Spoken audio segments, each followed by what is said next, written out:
नमस्कार है सभी को और सबका स्वागत है हमारी क्लास में। और आज की क्लास में एक नया टॉपिक स्टार्ट कर रही हूँ मैं।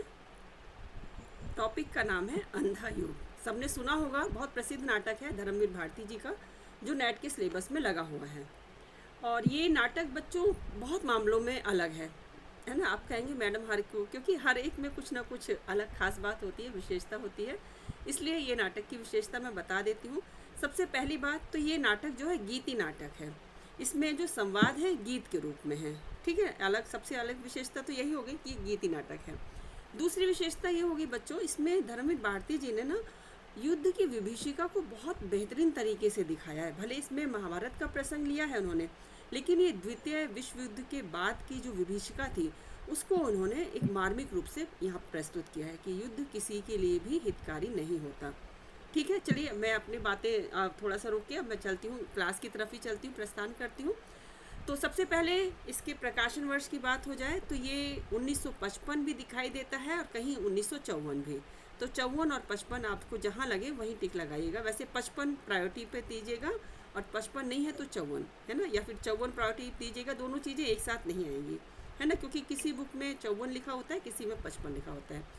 चलिए मैं पहले इसकी भूमिका से कुछ आपको बता दूं। भूमिका, ये जो मेरे पास पीडीएफ है इसमें भूमिका अलग से नहीं दी गई थी। ये मैं, क्योंकि आपको बच्चों इस क्लास में मैं केवल सार रूप में पढ़ाऊँगी। इस नाटक को मैं एकदम सारांश रूप में पढ़ाऊँगी जो परीक्षा की दृष्टि से महत्वपूर्ण है। अगर आपको समझ में नहीं आता है तो मुझे मैसेज करना कि मैम समझ में नहीं आया, तब इसको डिटेल में चलेंगे। तो फिर मुझे वही एक एक पंक्ति आपको पढ़ानी पड़ेगी, लेकिन मैं कोशिश करूँगी कि आपको ये पूरा एक बार में समझ में आ जाए। जो अब देखो, आपको बच्चों रटना नहीं है ना। इसके गीतों से आपको उन्हीं कुछ पंक्तियाँ महत्वपूर्ण हैं जो परीक्षा में आती हैं, उनको समझना है। किस पात्र ने कही है वो समझना है।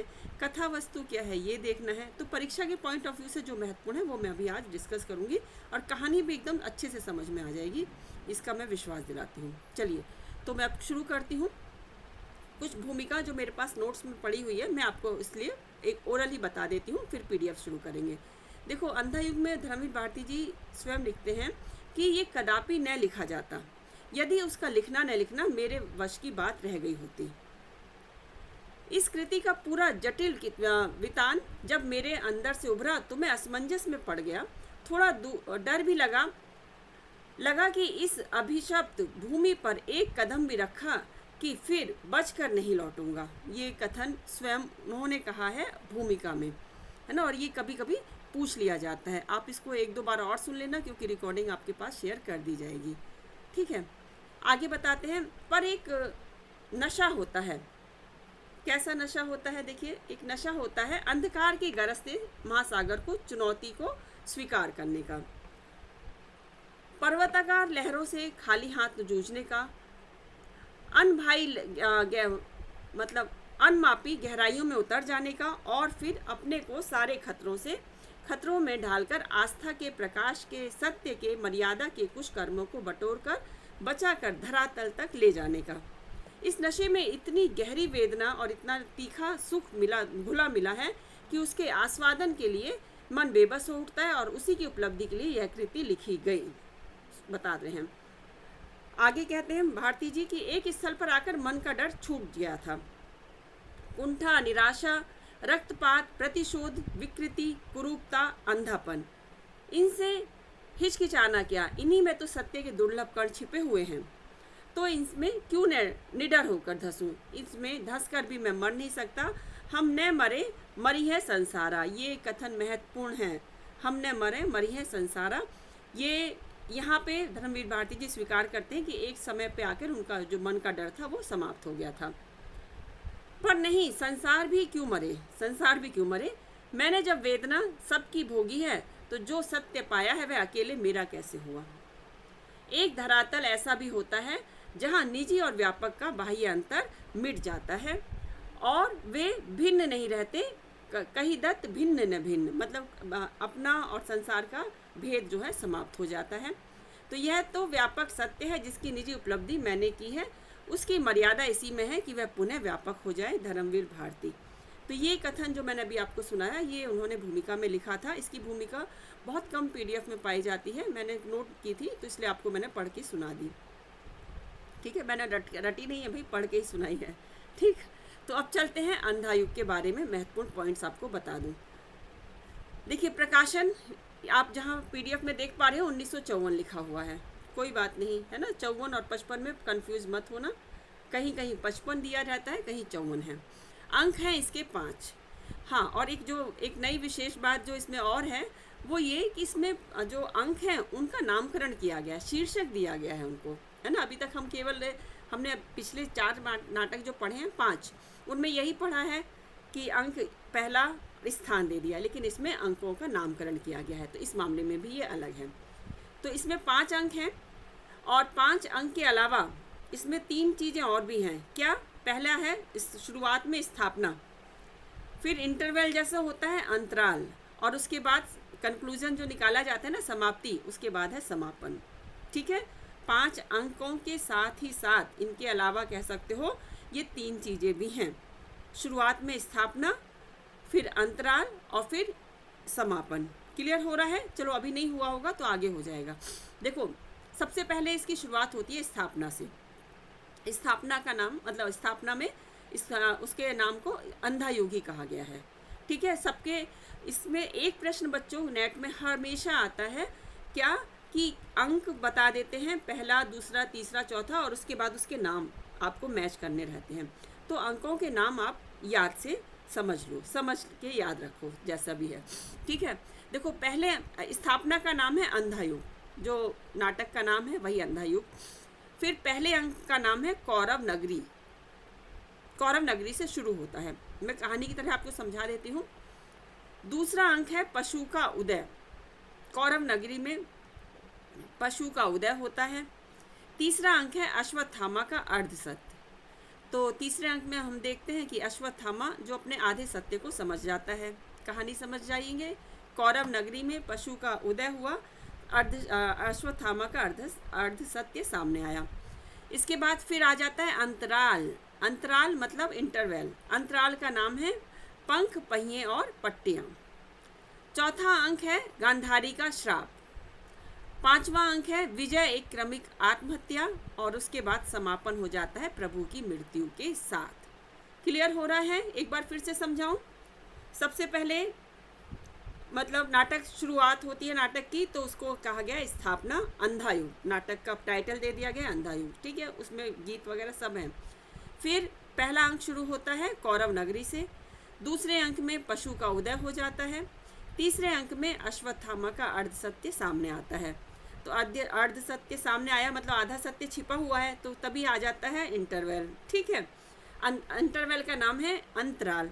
अंतराल का शीर्षक रखा है पंख, पहिए और पट्टियाँ। अनुप्रास अलंकार होगा, पापा से तीनों हैं, पंख हैं, पहिए हैं और पट्टियाँ हैं। ठीक, मैं कुछ कोड इसलिए बता रही हूँ कि आपको परीक्षा में याद आए मेरी बातें। ठीक, नेक्स्ट आ जाता है चौथा अंक। चौथे अंक में सत्य जानने के बाद गांधारी जो है श्राप दे देती है, गांधारी का श्राप है।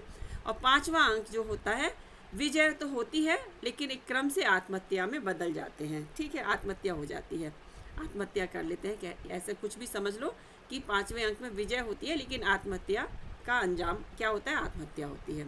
ठीक है, एक क्रमिक आत्महत्या ये हो गई। उसके बाद समापन नहीं हुआ, समापन फिर आएगा लास्ट में। लास्ट का जो अंक, पांचवें अंक के बाद जो है समापन है। समापन में दिखाते हैं कि जब लोगों ने आत्महत्या कर ली तो प्रभु की भी मृत्यु हो गई, प्रभु की मृत्यु। क्लियर हो रहा है? चलिए, बताना मुझे अपना जो फीडबैक है, अपने जज्बात हैं, वो मुझे मैसेज में ज़रूर लिखना। आगे देखते हैं पात्र इसमें कौन कौन से हैं। पात्र में हैं बच्चों अश्वत्थामा मेन पात्र है इसका। गांधारी और धृतराष्ट्र सब वहाँ से लिए गए हैं महाभारत से।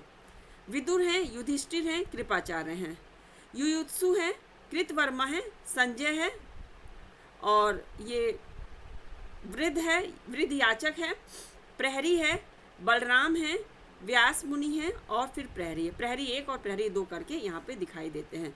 ये वृद्धि नहीं है, वृद्ध याचक है। अब इसके मुख्य बिंदु देख लेते हैं। अच्छा, ये जो पात्र हैं इनको ध्यान रखना। इस एक प्रश्न इसमें से ऐसे भी बना देते हैं कि कौन सा पात्र नहीं है, तो उसमें अर्जुन, नकुल, भीम, सहदेव इत्यादि पात्रों को डाल देंगे, द्रौपदी जानबूझ के, ये सब इनमें नहीं है। ठीक है, द्रौपदी वगैरह कोई नहीं है। इस स्त्री पात्रों में हमें गांधारी दिखाई देती है। मुख्य बिंदु बता देती हूँ। ये प्रश्न भी आता है कि अंधा युग की कथा कहाँ से प्रारंभ होती है, तो महाभारत के 18वें दिन की संध्या से लेकर प्रभास तक, प्रभास तीर्थ में कृष्ण की मृत्यु के क्षण तक चलती है। एक बार मुझे याद है नेट में ही बताया गया था, असत्य पहचानना था, तो यहाँ लिख दिया था महाभारत के 18वें दिन की भोर से लेकर। ठीक है, तो यही गलत था उसमें, अगर आपने ध्यान से नहीं पढ़ा होगा तो आप गलत कर सकते हैं। तो याद रखना, महाभारत का युद्ध 18 दिन ही चला था, 18वें दिन समाप्त हो गया था, तो 18वें दिन की संध्या से लेकर युद्ध समाप्ति के बाद का दृश्य है ये। ठीक है, कि 18वें दिन की संध्या से लेकर प्रभास तीर्थ में कृष्ण की मृत्यु तक का यहाँ पे वर्णन किया गया है। दूसरा पॉइंट है, प्राचीन महाभारत की कथानक को लेकर आधुनिक समस्याओं का इसमें चित्रण किया है।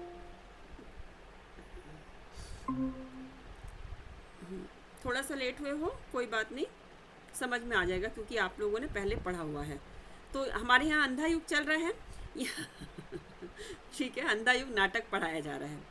तो इसमें प्राचीन महाभारत की कथानक को लेकर आधुनिक समस्याओं का चित्रण किया गया है। ठीक, फिर है दूसरे विश्व युद्ध की विभीषिका का चित्रण। ये भी प्रश्न पूछ लिया जाता है कि निम्न में से किस रचना में दूसरे विश्व युद्ध की विभीषिका दिखाई गई है, तो ये ही है अंधा युग। ठीक है, और दिखाया गया है कि युद्ध का परिणाम, युद्ध किसी भी समस्या का समाधान नहीं होता। फ्रायड के मनोविश्लेषणवाद का प्रभाव इसमें दिखाई देता है, बहुत इम्पोर्टेंट है। फ्रायड का जो मनोविश्लेषणवाद है वो यहाँ भी दिखाई देता है। अज्ञे में ज़्यादातर दिखाई देता है, जैनेन्द्र में दिखाई देता है, इलाचंद जोशी में, और हम यहाँ देखते हैं कि धर्मवीर भारती के अंधा युग में भी थोड़ा थोड़ा इसका प्रभाव दिखाई देता है। अस्तित्ववाद का प्रभाव, ठीक है, ये सारे एक एक प्रश्न है, सारी जो पॉइंट्स हैं, अस्तित्ववाद का प्रभाव यहाँ स्पष्ट होता है। नाटक में लोक शैली और शास्त्रीय शैली का मिश्रण किया गया है। लेखक के अनुसार पर्दे वाला रंगमंच की परिकल्पना की गई नाटक को खेलने के लिए, मतलब पर्दा जैसे बहुत आसान हो जाता है किसी दृश्य को अगर पर्दे की तरह दिखा दिया जाए, क्योंकि पर्दा बदलना आसान होता है और मंच की सज्जा, साज सज्जा में जो है समय लगता है। मंच एक ही होता है तो पर्दे के पीछे सजाना वो उसमें समय लगता है, तो पर्दे को ही ऐसा बना दिया गया है कि ये दृश्य चल रहा है तो पीछे पर्दा लगा दिया जाता है। तो पर्दे वाला रंगमंच की परिकल्पना की गई है नाटक को खेलने के लिए। बहुत बेस्ट है खेलने की दृष्टि से देखा जाए, अभिनेता की दृष्टि से नाटक जो है अच्छा है। कथा गायन शैली पर ग्रीक नाटकों के कोरस का प्रभाव दिखाई देता है। कथा गायन शैली में है, पूरे कथा ही गीतों के माध्यम से बताई गई है, तो इसमें क्या किसका प्रभाव दिखता है? ग्रीक नाटकों के कोरस का। पीछे से जो कोरस से आवाज़ आती थी ग्रीक नाटकों में, वैसा प्रभाव यहाँ दृष्टिगोचर होता है। इस नाटक को सबसे पहले 1962 सत्यदेव दुबे ने बम्बई में प्रस्तुत किया था। एक मिनट रुको बेटा, मैं एक कॉल रिसीव कर लेती हूँ। तो कथा गायन शैली पर ग्रीक नाटकों के कोरस का प्रभाव दिखाई देता है। इस नाटक को सबसे पहले 1962 में सत्यदेव दुबे ने बम्बई में प्रस्तुत किया था। तो ये इम्पोर्टेंट पंक्ति बन जाती है बच्चों। इसका जो कहना चाहिए अभिनय इस पे कब किया गया, मंच पे कब प्रस्तुत किया था, तो 1962 में, ठीक है, मंच पे प्रस्तुत किया था। अब नाटक के संबंध में जयदेव तनेजा जी हैं, वो क्या कहते हैं कि अंधा युग किसी विशिष्ट अथवा युग विशेष का द्योतक न होकर अतीत, वर्तमान और भविष्य को एक साथ अपने में समाये हुए हैं। अतः कुंठा, हताशा, रक्तपात, घृणा, प्रतिशोध, विकृति, मूल्यहीनता, क्षणवादिता की सर्वव्यापी सूचीबद्ध अंधकार का संगत और सार्थक बिंब और प्रतीक है। ये कथन जयदेव तनेजा जी का है। अब मैं आ जाती हूँ नाटक की ओर। तो देखिए, इसमें सबसे पहले है स्थापना। स्थापना से जो महत्वपूर्ण पंक्तियाँ हैं वो मैं आपके लिए लेकर आई हूँ। स्थापना में बताया गया है, मतलब स्थापना में आप देखेंगे कि मंगलाचरण होता है और उसमें फिर बताया जाता है कि कहानी आगे मतलब बढ़ाई जाती है। ये देखिए, मंगलाचरण में कही है, सत्ता होगी उनकी जिनकी पूंजी होगी। कोरस से ये मंगलाचरण सुनाई देता है, ठीक है। राजशक्तियाँ लोलुप होंगी, जनता उनसे पीड़ित होकर गहन गुफाओं में छिप छिप कर दिन काटेगी। मंगलाचरण का ही अंश है ये भी। और युद्ध के उपरांत दिखाया गया यह अंधा युग अवतरित हुआ, जिसमें स्थितियाँ, मनोवृत्तियाँ, आत्माएं सब विकृत हैं। ये जो महत्वपूर्ण पंक्तियां हैं मंगल वहाँ से ली गई हैं, स्थापना से। स्थापना का नाम है अंधा युग, ठीक है। मतलब अब ये नाटक की शुरुआत दिखाई गई है और बता दिया गया है उस उद्देश्य क्या है इस नाटक का, ठीक है। अगला फिर आ जाते हैं पहला अंक, प्रथम अंक में। पहले अंक का नाम बताओ, कौरव नगरी, ठीक है। पहले अंक का नाम है कौरव नगरी। इसमें है भय का अंधापन, ममता का अंधापन, अधिकारों का अंधापन जीत गया। जो कुछ सुंदर था, शुभ था, कोमलतम था, वह हार गया। ये कथा गायन दिखाई देता है, कथा गा के सुना रहे हैं और इसमें ये पंक्ति महत्वपूर्ण थी। ये तो सबसे महत्वपूर्ण है बच्चों, वेरी वेरी इंपॉर्टेंट, बहुत बार पूछी जाती है। मर्यादा मत तोड़ो, तोड़ी हुई मर्यादा कुचले हुए अजगर सी गुंजलिका में कौरव वंश को लपेटकर सूखी लकड़ी सा तोड़ डालेगी। विदुर का कथन है बच्चों, विदुर का संवाद है कृष्ण के कथन में। ये यहाँ पे विदुर कहते हैं कि मर्यादाओं को मत तोड़ो। अगला महत्वपूर्ण कथन धृतराष्ट्र का है। आज मुझे भान हुआ मेरी व्यक्तिगत सीमाओं के बाहर भी सत्य हुआ करता है, ये धृतराष्ट्र का है। अगला इसी पहला ही अंक का चल रहा है। ज्ञान जो समर्पित नहीं है अधूरा है, मनोबुद्धि तुम अर्पित कर दो मुझे। ये विदुर का संवाद में कृष्ण के कथन है, विदुर और कृष्ण के संवाद में है। फिर है गांधारी का कथन आ गया देखो। हम सब के मन में वही एक अंध गहवर है, बर्बर पशु अंधा पशुवास वही करता है। गांधारी का कथन है। गांधारी के कथन बहुत महत्वपूर्ण है। वंचक किसे कहा, ये सब पूछा जाता है। देखिए आगे एक और कथन गांधारी का पहले अंक में। नैतिकता, मर्यादा, अनासक्ति, कृष्णापन, यह सब है अंधी प्रवृत्तियों की पोशाकें, जिसमें कटे कपड़ों की आंखें खिली रहती हैं। ये भी गांधारी का है। याचक, जो वृद्ध याचक का कथन है। किंतु उस दिन यह सिद्ध हुआ जब कोई भी मनुष्य अनासक्त होकर चुनौती देता है इतिहास को, उस दिन नक्षत्रों की दिशा बदल जाती है। याचक का कथन है। प्रहरी का कथन है। हमने मर्यादाओं का अतिक्रमण नहीं किया क्योंकि नहीं थी कोई भी मर्यादा। प्रहरी अपने बारे में बता रहा है कि हमने थोड़ी अतिक्रमण किया क्योंकि हम लोग की तो कोई मर्यादा ही नहीं होती। दूसरा अंक आ जाता है। दूसरे अंक का नाम बताओ। पहला था कौरव नगरी, पशु का उदय। पशु का उदय, ठीक है। चलिए दूसरे अंक में है आत्मघाती कर लूं इस नपुंसक अस्तित्व से छुटकारा पाकर। यदि मुझे पिछली नरकाग्नि में जगना पड़े तो भी शायद इतनी यातना नहीं होगी। अश्वत्थामा का कथन। अच्छा, तुम लोगों ने कहानी सुनी है कि नहीं? बहुत से बच्चे हो सकते हैं ना सुनी हो कहानी, क्योंकि जब कहानी अच्छे से समझ में आएगी तभी आपको ये कथन के बारे में जानकारी होगी। देखो ये जो कहानी है बच्चों, आप सब जानते हैं कि कौरव और पांडव में युद्ध चला था। 18 दिन तक युद्ध चला और इसमें दोनों पक्षों के बहुत से योद्धा मारे गए। आखिरकार किसकी जीत होती है? पांडवों की जीत होती है। और यहाँ पे आप देखते हो हस्तिनापुर में जो वो हैं विदुर भी हस्तिनापुर में ही रहते हैं। और क्या कहना चाहिए, संजय की को वेद व्यास जी ने दिव्य दृष्टि दी थी, तो वो महल में बैठे बैठे युद्ध के दृश्यों को सुनाता रहता है धृतराष्ट्र और गांधारी को। जब ये बता देता है कि महाराज जो हैं दुर्योधन भी घायल हो गए थे ना, दुर्योधन को भी घायल कर दिया गया था।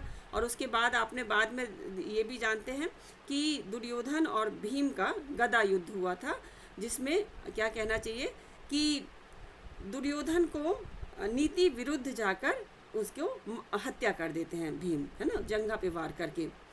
और इस युद्ध में हमने देखा बच्चों दोनों तरफ से, कौरवों की तरफ से भी और पांडवों की तरफ से भी बहुत सी अनीति जो है यहाँ पे कहना चाहिए अनीति के द्वारा युद्ध किया गया। आखिरकार जीत होती है पांडवों की, लेकिन उनके पास भी बहुत कुछ बचता नहीं है, बस पांडव ही बचते हैं। पांडवों के जितने ये जो 5 पुत्र रहते हैं द्रौपदी के, उनके पुत्रों को अश्वत्थामा जो है मृत्यु के घाट उतार देता है, वो भी छल से ना। इसमें ये सब इस कहानी में दिखाया गया है। हाँ, इसके बाद अश्वत्थामा जो है अपना उसका बदला लेना चाहता है अपने पिता की मृत्यु का। और वो आखिरकार जो अर्जुन से युद्ध के लिए वो फिर ब्रह्मास्त्र प्रयोग में लाता है और ब्रह्मास्त्र का प्रयोग बस जानता है, उसको ये नहीं जानता कि उसको क्या कहना है, वापस कैसे लेते हैं। आखिरकार ब्रह्मास्त्र का प्रयोग करता है और यहाँ पे प्रतीक रूप में ये एटम बम का यहाँ पे प्रतीक रूप दिखाया गया है कि एटम बम के प्रयोग से कितनी हानि होती है पूरी दुनिया में। और यहाँ पे उस काल का अगर देखें तो ब्रह्मास्त्र के प्रयोग से ये चीज़ दिखाई गई थी। इसके बाद देखते हैं कृष्ण जी उसको अपने ऊपर ले लेते हैं और उसी दिन से क्या कहना चाहिए, कृष्ण जो है बूढ़े होना शुरू हो जाते हैं। और अब कृष्ण को अभिशाप किसके द्वारा मिलता है, गांधारी देती हैं कि तुम चाहते तो युद्ध को रोक सकते थे। आखिरकार दोनों कुलों का जो सर्वनाश हुआ है वो उसके जो है जिम्मेदार तुम हो, और ऐसे ही तुम्हारे कुल का भी यादव कुल का भी सर्वनाश होगा। और वो हंसते हंसते अपने ऊपर स्वीकार कर लेते, क्योंकि वो प्रभु हैं, ईश्वर है, वो सब चीज़ों को अपने ऊपर लेकर स्वीकार कर लेते हैं। और लास्ट में जाके देखते हैं कि श्री कृष्ण की मृत्यु भी हो जाती है। और ये दिखाया जाता है कि ये जो वृद्ध याचक है या जो भीख मांगने आता है, याचना करने आता है, वही अगले जन्म में वो शिकारी बनता है जिसके तीर से श्री कृष्ण मारे जाते हैं। और थोड़ी बहुत इसमें ये भी दिखाया गया है, उत्तरा का जो गर्भ है वो बच जाता है आखिरकार। और जो है धीरे धीरे पांडव भी सब युद्ध के बाद भी खुश नहीं रहते, और जो राज्य मिलता है उसकी कोई खुशी नहीं होती किसी को, क्योंकि कलयुग का प्रवेश हो चुका होता है एक तरह से देखा जाए। किसी को भी कहीं कोई आत्मिक ना तो खुशी होती है ना ही शांति मिलती है। युद्ध का परिणाम जो है बहुत भयानक रूप में सामने आता है। और हाँ, एक और पॉइंट जो बताती चलूँ मैं कि ये जो युयुत्सु नामक पात्र है ये कौरवों का भाई है ना, ये इनका पुत्र है गांधारी का, लेकिन ये धर्म का साथ देने के लिए युधिष्ठिर से जाके मिल जाता है। किंतु इसको ना तो उस सेना में ना मतलब कि उधर के उसमें युधिष्ठिर की तरफ से इसको सम्मान मिलता है, क्योंकि उनकी नज़रों में ये क्या रहते हैं, कौरवों के भाई रहते हैं। और ना ही ये अपने घर में सम्मान पाता है, क्योंकि यहाँ पे ये क्या हो जाता है, ये विश्वासघाती बन जाता है, क्योंकि इसने अपने भाई का साथ छोड़ के युधिष्ठिर का साथ दिया था। तो इसकी भी एक बहुत मतलब कहना चाहिए अंतर्द्वंद जो मैंने बताया ना, फ्रायड का मनोविश्लेषणवाद, वो इस पात्र में बहुत अच्छी तरह से दिखाया गया। युयुत्सु नामक पात्र जो है, ठीक है, बहुत अच्छी कहानी है, बहुत अच्छा प्रस्तुतिकरण एकदम यूनिक है। चलिए अब थोड़ा हो सकता है आपको समझ में आए। अगला कथन है अश्वत्थामा का, मैं क्या करूं, वध मेरे लिए नहीं रही नीति, वह है अब मेरे लिए मनोग्रंथि। मनोग्रंथि बन गई है, मतलब एक तरह से ये एक पागलपन की हद तक जा चुका है। वध करना इसके लिए अब जरूरी है। किसको पा जाऊं मरोड़ू मैं क्या करूं, अश्वत्थामा का कथन है। वृद्ध याचक का कथन है, आज इस पराजय की बेला में सिद्ध हुआ, झूठी थी सारी अनिवार्यता भविष्य की, केवल कर्म सत्य है, मानव जो करता है इसी समय उसी में निहित है भविष्य, युग युग तक का। ये वृद्ध याचक महत्वपूर्ण पात्र है, उसका कथन है। अगला कथन है वृद्ध याचक का ही, उठाओ शस्त्र, विगत ज्वर युद्ध करो, निष्क्रियता नहीं आचरण में ही मानव अस्तित्व की सार्थकता है। फिर उसी का कथन, नहीं है पराजय यह दुर्योधन की, इसको तुम मानो नए सत्य की उदय बेला। दुर्योधन की पराजय नहीं हुई, नए सत्य का मतलब कि उदय हुआ है, नए सत्य निकल के आया है। अश्वत्थामा का कथन ये बहुत महत्वपूर्ण है, मातुल वध मेरे लिए नहीं नीति है, वह अब है मनोग्रंथि। बार बार ये कह रहा है कि वध करना अब मेरी आदत में, मतलब कि मैं जब तक वध ना कर लूँ मुझे संतुष्टि नहीं मिलती, पागलपन की हद तक जा चुका है। तीसरा अंक आ गया जाता है, तीसरे अंक का नाम बताया जाए कृपया आप लोगों के द्वारा, बच्चों बजाओ ताली। तीसरे अंक का अश्वत्थामा का अर्थ सत्य, अश्वत्थामा का अर्थ सत्य, बिल्कुल सही। ये यहाँ पे गांधारी का कथन, भुजाएं ये तुम्हारी पराक्रम भरी, थकी तो नहीं अपने बंधुओं का वध करते करते, गांधारी का कथन यहाँ पे दिखाई देता है। आगे है, आज इस पराजय की सेवा में, पता नहीं पराजय की बेला में है, पता नहीं जाने क्या झूठा पड़ गया कहाँ, सबके सब कैसे उतर आए हैं अपनी धुरी से आज, एक एक कर सारे पहिए हैं उतर गए जिससे, वह बिल्कुल निकम्मी धुरी तुम हो, क्या तुम हो प्रभु। विदुर का कथन है, विदुर लिखा है विदुर है वैसे क्या का क्या बना देती है टाइपिंग मिस्टेक। फिर है वृद्ध याचक का कथन, अंतराल, सॉरी ये इसके बाद आ जाता है अंतराल। अंतराल का नाम बताइए। अनुप्रास अलंकार का प्रयोग हुआ है, 3 शब्द हैं, तीनों पा से हैं, पंख, पहिए और पट्टियां, याद रहना चाहिए, ठीक है। यहाँ पे कहना है जीवन एक अनवरत प्रवाह है और मौत ने मुझे बाह पकड़कर किनारे खींच लिया है और मैं तटस्थ रूप से किनारे पर खड़ा हूँ। वृद्ध याचक का कथन बहुत महत्वपूर्ण है बच्चों, ये वृद्ध याचक का पात्र भी। देखो ये देखो चौथा अंक शुरू हो जाता है। चौथे अंक का नाम बताया जाए आप लोगों की तरफ से। गांधारी का श्राप। हाँ, गांधारी का श्राप। ये देखो संजय कहते हैं अंधों को सत्य दिखाने में क्या मुझको भी अंधा ही होना है। अंधों को सत्य दिखा रहे हैं, बता रहे हैं ना, ये दिव्य दृष्टि से देख के धृतराष्ट्र और गांधारी को। फिर संजय का कथन, आज से कभी भी इस सीमित दृश्य जगत से मैं तृप्ति नहीं पाऊंगा। सीमाएं तोड़कर अनंत में समाहित होने को प्यासी मेरी आत्मा रहेगी सदा।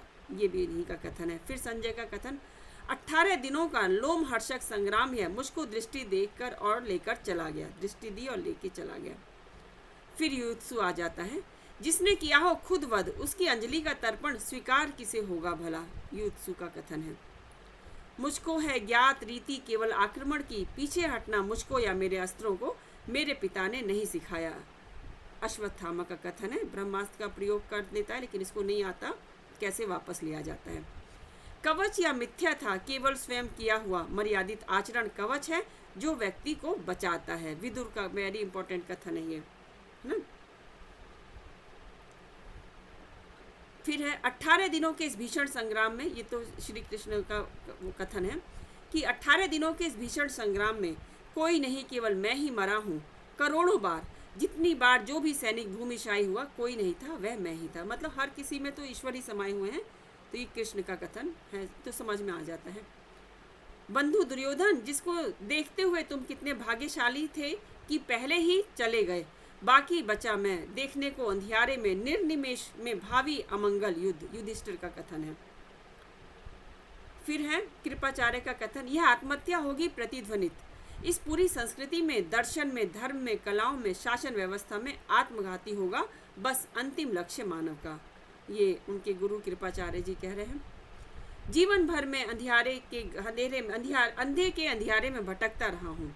अग्नि है नहीं, यह है ज्योतिवृत्त। देख कर नहीं, यह सत्य ग्रहण कर सका तो आज मैं अपने वृद्ध अस्थियों पर सत्य धारण करूंगा। अग्निमाला सा। धृतराष्ट्र का कथन। और चलो एक और बात मुझे याद आई, बता दूं कि धृतराष्ट्र को बच्चों यहाँ पे ये भी दिखाया गया है कि जब युद्ध के समापन पे भी उसको ये रहता है कि मेरे पुत्र की हत्या हो गई, मैं भी अब बदला लूँगा। अब वो अंधे होते युद्ध को तो लड़ नहीं पाते, इसलिए भीम को बुलाते हैं। और आपने ये प्रसंग उसमें देखा भी होगा महाभारत में कि अपनी भुजाओं में जकड़ के उसको मारने की कोशिश करते हैं, लेकिन कृष्ण तो पहले से जानते थे, तो भीम की बजाय वो भीम के पुतले को वहाँ पे प्रस्तुत कर देते हैं। तो धृतराष्ट्र ने अपनी तरफ से आखिरी कोशिश भी करके देख ली थी। संजय, उनसे कहना अपने शाप की प्रथम समिधा मैं ही हूँ। गांधारी का कथन है। और किसको श्राप दिया है इन्होंने? कृष्ण को श्राप दिया है। समिधा जो यज्ञ में डाली जाती है हवन में, मतलब प्रथम समिधा मैं ही हूँ। फिर इनका कथन, जो जीवन भर भटके के अंधियारे में उसको मरने दो, प्राणा तक प्रकाश में। ये गांधारी का कथन है। फिर ये पांचवा कहाँ गया? पांचवा अंक भी तो बचा है ना। हाँ, ये था पांचवें कथन। वो पांचवें अंक का नाम बताओ। ये यहाँ पे आ गए हम लोग, जल्दी बताओ। पांचवा अंक, विजय एक क्रमिक आत्महत्या। ठीक, इसमें बताते हैं युधिष्ठिर का कथन है, सिंहासन प्राप्त हुआ है जो, यह माना कि उसके पीछे अंधेपन की अटल परंपरा है।